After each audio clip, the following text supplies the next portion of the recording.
কক্সবাজার দ্বিতীয় দিন কোথায় কোথায় গেলাম আর কি কি করলাম সবকিছু থাকছে আজকের ভিডিওতে। হ্যালো অ্যান্ড আসসালামু আলাইকুম, ওয়েলকাম টু অ্যামেজিং বাইট। সকাল সকাল সবাই নাস্তা সেরে সবাই রেডি হয়ে চাঁদের গাড়িতে করে চলে যাচ্ছি সি পার্ল ওয়াটার পার্কের উদ্দেশ্যে। আর এই তো আমরা পৌঁছে গেলাম। কক্সবাজার আসবো আর এই পার্কটাতে আসবো না এটা কিন্তু একেবারে হয় না। এখানে কিন্তু আমরা প্রতিবারই আসি আর এত বেশি মজা করি। পুলে নামার পর কেউ আর পুল থেকে উঠতেই চাচ্ছে না। প্রায় 5টা বেজে গিয়েছিল আমরা এখান থেকে যেতে যেতে। আর আমরা এই রাইডটা কিন্তু প্রায় 3-4 বারের মতো করেছিলাম। রাইডটা কিন্তু অনেক বেশি মজা লাগে। যারা ভয় পান তারা কিন্তু এই রাইডটাতে উঠবেন না। এইদিকে আমার বেবিকে জোর করে উঠিয়ে নিলাম।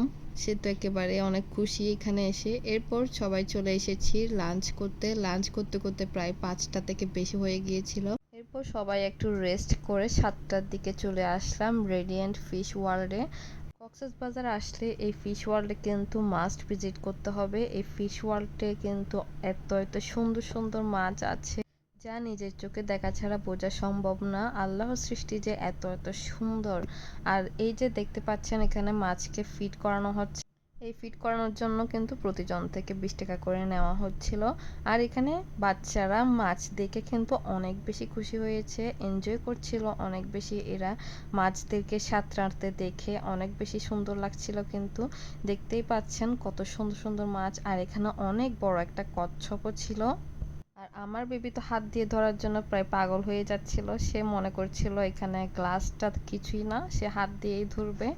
আর দেখেন এত সুন্দর সুন্দর মাছগুলোকে কিন্তু ভিডিও করার সময় এরা দৌড়ে পালিয়ে যাচ্ছে, ঠিক এমন একটা অবস্থা হচ্ছিল। আর এদিকে সবার প্রিয় বেবি শাক চলে এসেছে।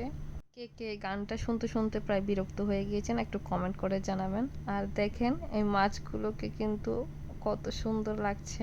এক একটা এক এক প্রজাতির মাছ। আর এখানে সবগুলো মাছের সাথে এদের নাম বিবরণ সবকিছু লেখা ছিল। যদিও আমার পড়ার সুযোগ হয়নি, ভিডিও করতে করতেই প্রায় দিন চলে গিয়েছিল। এইগুলো হচ্ছে ফার্স্ট ফ্লোরের ভিডিও। আর সেকেন্ড ফ্লোরেও কিন্তু অনেক সুন্দর সুন্দর মাছ আছে। আর এই তো আমরা সেকেন্ড ফ্লোরে উঠে যাচ্ছি এখন। এইখানে কিন্তু ছবি তোলার বেশ অনেক স্পেস রয়েছে। চারদিকে কিন্তু খুব সুন্দর করে সাজানো। আর দেখতেই পাচ্ছেন এখানে কিন্তু অনেক বেশি ভিড় ছিল। ভিড় থাকার কারণে ছবিগুলো তেমন একটু সুন্দর আসেনি। বাচ্চারা যে এখানে এসে এত বেশি এনজয় করবে এটা আমরা কেউ কল্পনাও করিনি। আর বাচ্চাদের জন্য আমাদের মনটাও অনেক বেশি খুশি হয়ে গিয়েছিল। এরা যে এক এক প্রজাতির মাছগুলো দেখে এদের এক্সপ্রেশনটাই কিন্তু দেখার মতো ছিল। আর এই জায়গাটা কিন্তু অনেক বেশি সুন্দর ছিল। এখানে ছবিগুলো কিন্তু বেশ ভালো আসছিল। আল্লাহ তাআলা যে কত রকমের কত বিচিত্র প্রাণী সৃষ্টি করেছে সেটা এখানে না আসলে বোঝাই সম্ভব না। আর মাছগুলো কিন্তু অনেক বেশি সুন্দর ছিল। এগুলো দেখতে কিন্তু অনেক বেশি ভালো লাগছিল। দেন আমরা উঠে গিয়েছি থার্ড ফ্লোরে। আর থার্ড ফ্লোরে বাচ্চাদের জন্য কিন্তু বেশ কয়েকটা রাইড আছে। আর এই রাইডগুলোতে কিন্তু বাচ্চারা অনেক বেশি এনজয় করেছিল। আমার বেবি তো এখানে এসে আরও বেশি খুশি হয়ে গিয়েছে। আর সে এই রাইডটা থেকে নামতেই চাচ্ছিল না। আর আমি এখানে আয়না করে এসে আরেক বিপদে পড়ে গিয়েছি। দেখতেই পাচ্ছেন বাচ্চারা অনেক বেশি মজা করছিল। একটা রাইডের জন্য এখানে 50 টাকা করে টিকিট কাটতে হয়েছিল। এখানে একটা শপ ছিল যেটাতে ভিডিও করা অ্যালাউড ছিল না, তাই আমি ভিডিওটা করতে পারিনি। এই তো আমার ব্লগ এখানে শেষ করছি। আল্লাহ হাফেজ।